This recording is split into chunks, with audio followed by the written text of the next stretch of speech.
Bonsoir à tous et bienvenue dans l'invité de la rédaction de Médien TV. La résolution 2654 votée jeudi dernier au sujet du Sahara marocain qui renouvelle le mandat de la Minor-Soudanais jusqu'au 23 octobre 2023 réaffirme le cadre du processus politique, ses acteurs et ses finalités. C'est une phrase qui résume tout et qu'on peut lire dans le communiqué publié le soir même du vote de la résolution onusienne par le ministère marocain des Affaires étrangères et de la coopération. Ce vote intervient aussi dans un contexte de grande et continue percée diplomatique sous la conduite de Sa Majesté Mohamed VI qui a conduit au soutien international des plus grands et plus influents pays dans le monde à l'initiative marocaine d'autonomie dans le cadre de la souveraineté du royaume. Dans l'entretien de ce soir, nous allons revenir et analyser avec notre invité Hassan Alaoui, directeur de la publication de Maroc Diplomatique, ce vote important. Nous allons aussi aborder, toujours en lien avec le dossier de notre intégrité territoriale, l'actualité liée à la proposition du Royaume du Maroc de condamner l'armement du Polisario par l'Iran à travers la médiation algérienne lors de la session à huis clos des réunions des ministres arabes des Affaires étrangères qui préparent le sommet de la Ligue arabe des chefs d'État à Alger. Monsieur Alaoui, bonsoir et merci beaucoup d'avoir accepté notre invitation. Bonsoir madame et merci aussi. C'est moi. Alors le Conseil de sécurité a voté jeudi dernier, comme on l'a dit, la résolution 2654 sur le Sahara marocain. C'est un vote bien sûr qui conforte. Il éclaire la position du Maroc malgré toutes les tentatives et des velléités de sabotage continu de l'Algérie. Est-ce que c'est un vote qui était prévisible pour vous? Oui, pour le Maroc, je crois qu'il était prévisible. Non seulement prévisible, mais j'allais dire demander, exiger même, tout simplement parce qu'il y a une évolution du dossier du Sahara marocain, très très nettement favorable au Maroc et en tout cas nouvelle depuis quelques mois. Et notamment depuis la dernière résolution, si vous voulez, la résolution précédente, la 2602 de l'année dernière, on voyait déjà, on sentait, si vous voulez, presque un balbutiement d'une volonté de la communauté internationale déterminée, je veux dire, à en venir à bout de ce problème qui, évidemment, traîne depuis maintenant presque 48 ans. Oui. Donc, il était évident que la résolution qui a été votée donc, il y a le 27 octobre dernier, qu'elle s'inscrive un petit peu dans la même lignée que les résolutions précédentes, et notamment la toute dernière, qui affirmait déjà un certain nombre de principes et de recommandations sur lesquels s'est appuyé aujourd'hui plus que jamais le secrétaire général des Nations Unies et le Conseil de sécurité pour donner enfin ce qu'on appelle le là à quelque chose, à un mouvement qui doit absolument désormais déterminer et, comme vous dites, faire évoluer ce dossier, tout simplement. Si on, si on va un petit peu plus dans les détails, quelle interprétation faites-vous de cette nouvelle résolution, de la mouture du texte, la 18e, depuis avril 2007, et en quoi ce vote de confirmation est aussi un vote, vous l'avez déjà évoqué, d'évolution. Qu'est-ce qui a évolué selon vous? Eh bien, il va faire évoluer les choses, c'est qu'il a démantibulé, si vous permettez cette expression, déjà l'échiquier, si vous voulez, des pays qui votent et des gouvernements qui suivent et analysent ce processus de règlement. Je dis processus de règlement parce que pour moi, il n'est pas question encore de parler d'une négociation. Parce que les négociations ne peuvent pas être comme ça isolées. Elles se passent, comme le recommande le Conseil de sécurité, avec l'Algérie. Et c'est ça l'évolution principale. C'est-à-dire qu'en fait, encore une fois, le Conseil de sécurité exige de l'Algérie qu'elle prenne ses responsabilités, qu'elle assume son rôle de pays non seulement impliqué ou concerné, mais un pays engagé dans ce. Parce que c'est quand même l'Algérie qui a créé en 1973 le Polisario à Zouérat. C'est l'Algérie qui a commencé à saboter les efforts déjà, n'est-ce pas, au niveau de la Cour de justice internationale, à saboter aussi la marche verte que le roi Feu Hassan II avait préparée, n'est-ce pas, à saboter ensuite tout ce qui s'est passé depuis 1975 au niveau des efforts des Nations Unies. C'est un engagement, comme vous le dites, politique, diplomatique et militaire. Tout à fait, à tous les niveaux, pas simplement. C'est-à-dire qu'en fait, on ne va pas en rester au niveau de la symbolique ou des actes de sabotage primaire. Il y a un engagement, j'allais dire, un engagement conséquent du gouvernement algérien depuis 1975 et une présence physique franchement, à tous les niveaux. D'abord, il faut souligner que le Polisario, si tant est qu'on puisse lui donner encore un statut, existe et vit sur un territoire algérien. Oui. Un territoire algérien, entre guillemets, parce que Tindouf est marocain. Voilà. D'abord. Ensuite, donc, un pays qui abrite un mouvement séparatiste, qui lui fournit des armes, et dernièrement des armes sophistiquées, on va y revenir certainement par rapport, bien sûr, et qui le finance, qui met pratiquement depuis cette affaire, depuis maintenant 47 ans, ils ont mis 500 milliards de dollars.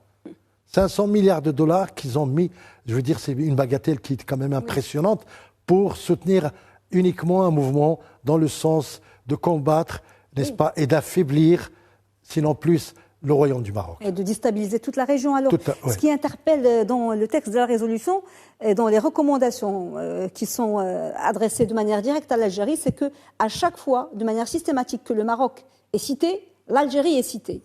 Donc, on ne peut plus clair.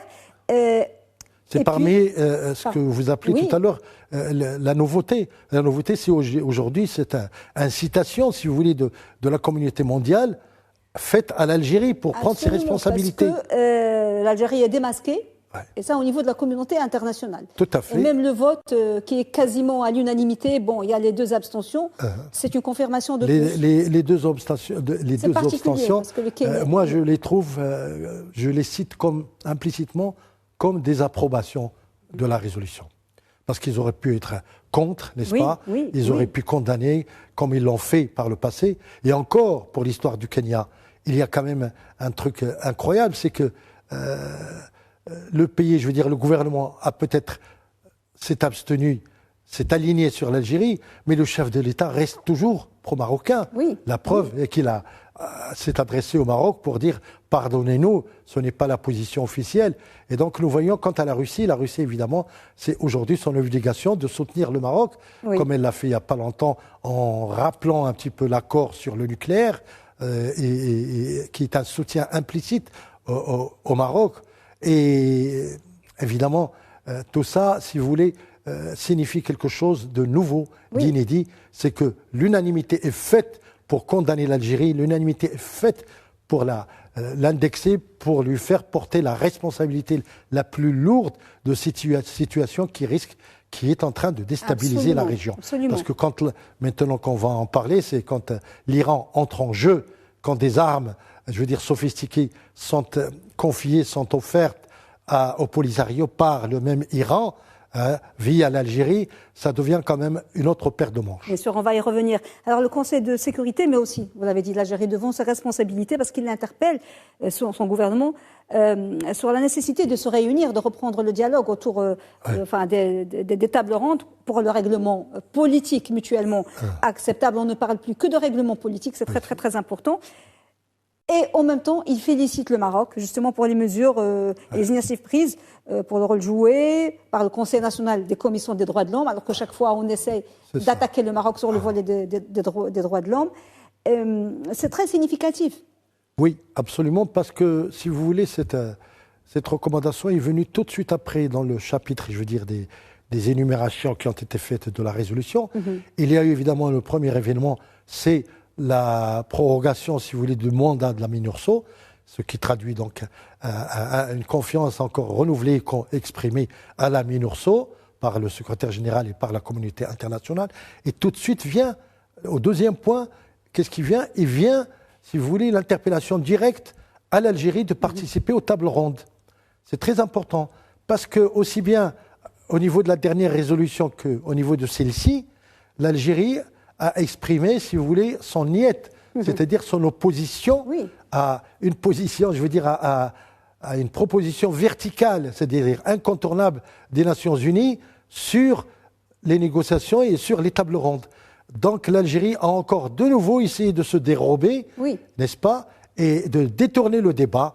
Elle a rejeté, bien sûr, cette résolution, mais il n'empêche que maintenant la communauté internationale est prise à témoin de ce rejet et de cette volonté de blocage des efforts considérables de l'ONU, n'est-ce pas ? Oui, alors quand le Conseil, dans le texte, quand il s'adresse à l'entité fantoche, au Polisario. Oui. Il s'adresse à eux comme des milices, Oui. à la limite comme des bandits, parce qu'il demande expressément à l'entité de ne pas entraver, parce qu'elle entrave l'approvisionnement régulier de la Minorso, parce qu'elle détourne, et puis d'assurer la viabilité de la présence de la mission. Et la résolution rend hommage à la Minorso. Elle rend hommage à la Minorso, aux efforts du Maroc dans sa coopération avec la Minorso, et puis elle dénonce aussi les violations continues du cessez-le-feu.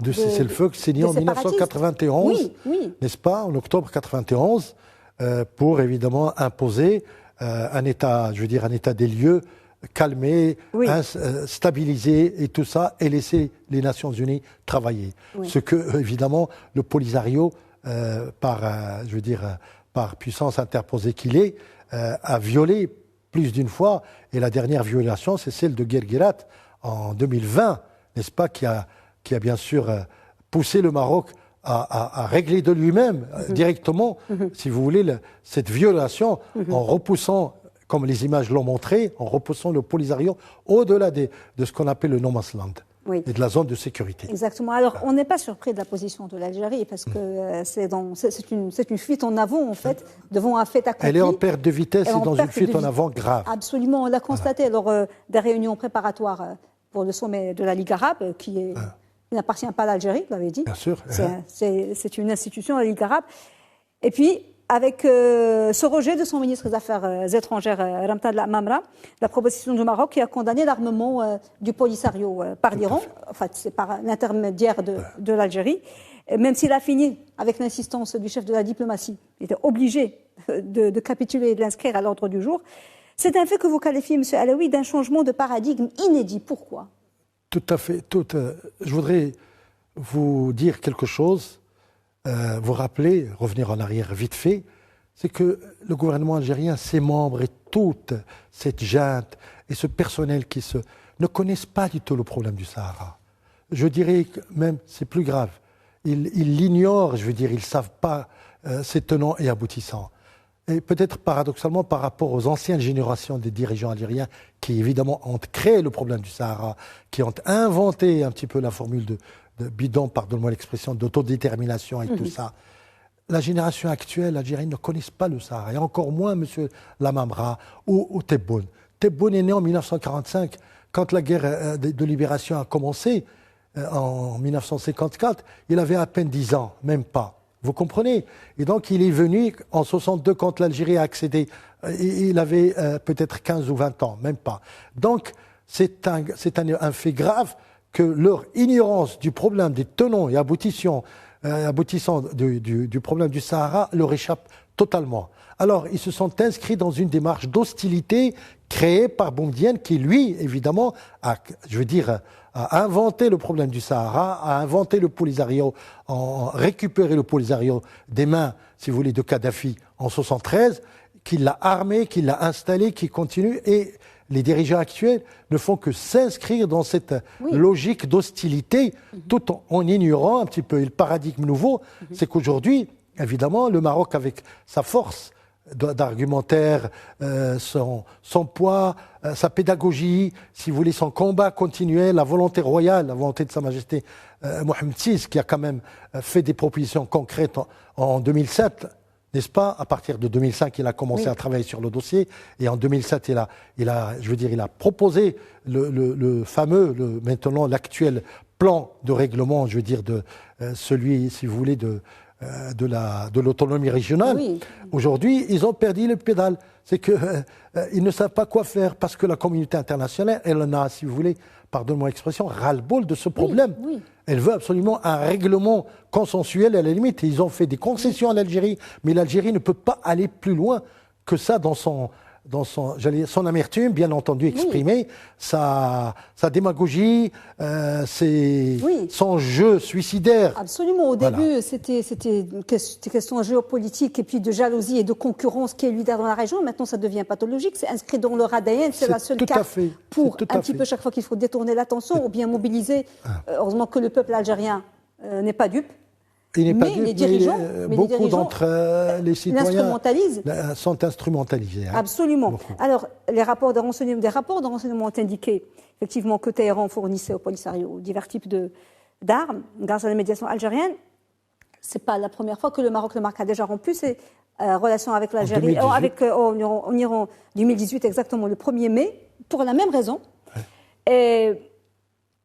C'est un point qui va sans doute créer, peut-être ça a déjà commencé des remous dans ce sommet de la Ligue arabe, parce que non seulement pour le Maroc, mais aussi pour l'Algérie, pour les pays du Golfe. Aujourd'hui, le facteur, je disais, paradigme nouveau, parce que l'entrée de l'Iran change évidemment les choses et justifie le nouveau paradigme, comme vous disiez, surtout que l'Iran a commencé d'ailleurs sa pénétration dans la région par le prosélytisme que le Maroc a dénoncé. Le prosélytisme, c'est-à-dire en fait, c'est influencer les jeunes, influencer les Marocains pour évidemment accéder au chiisme. Et en Iran, la religion qui précède est toujours, si vous voulez, s'inscrit dans la continuité d'une action armée.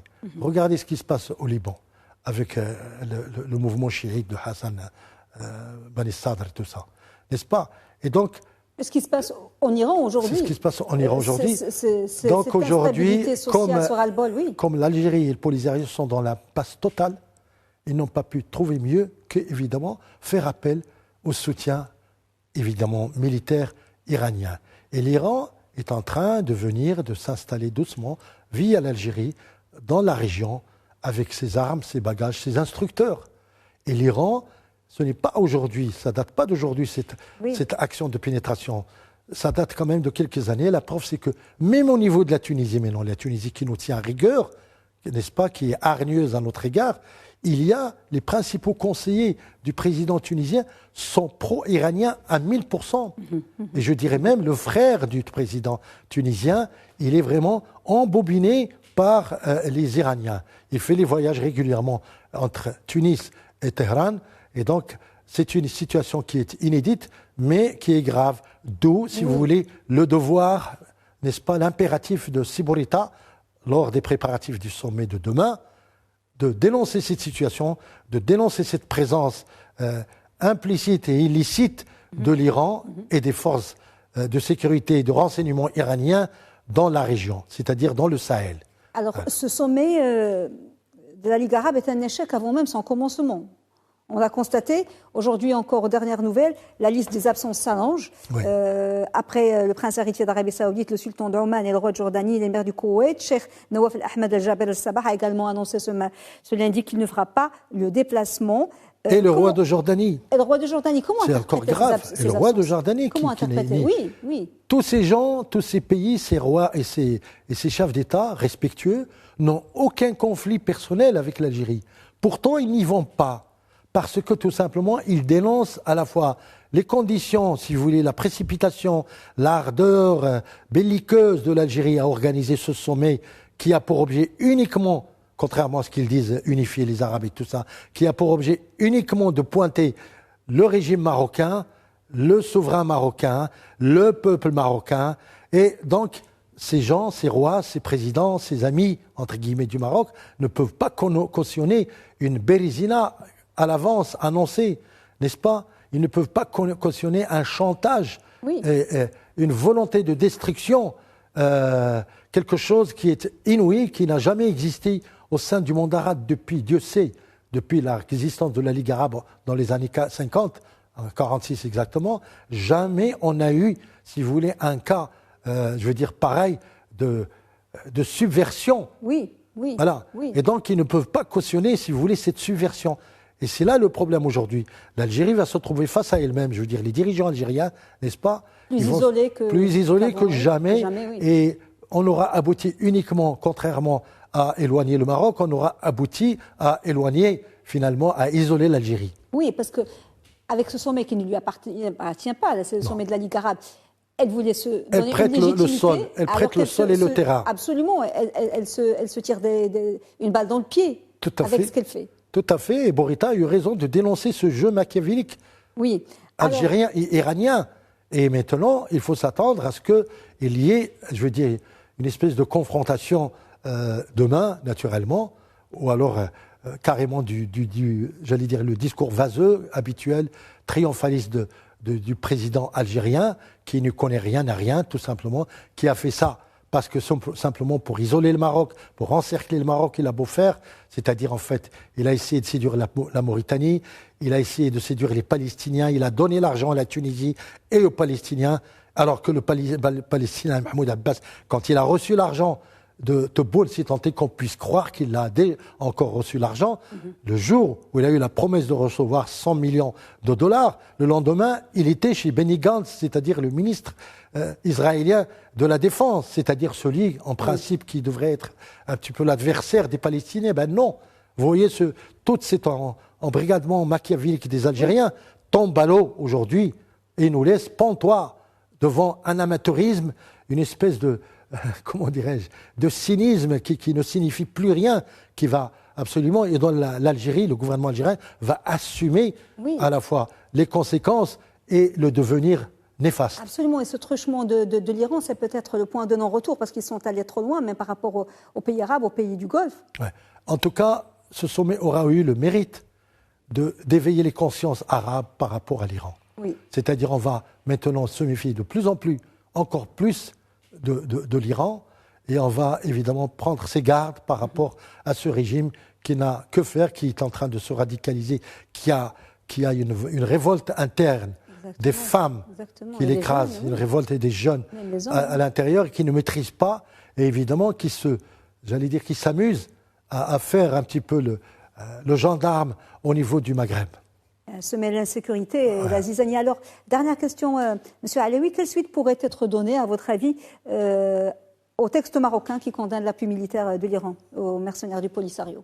Il a le mérite d'être d'abord prononcé par notre diplomatie, et ensuite il a le mérite, si vous voulez, de figurer dans l'ordre du jour. Oui.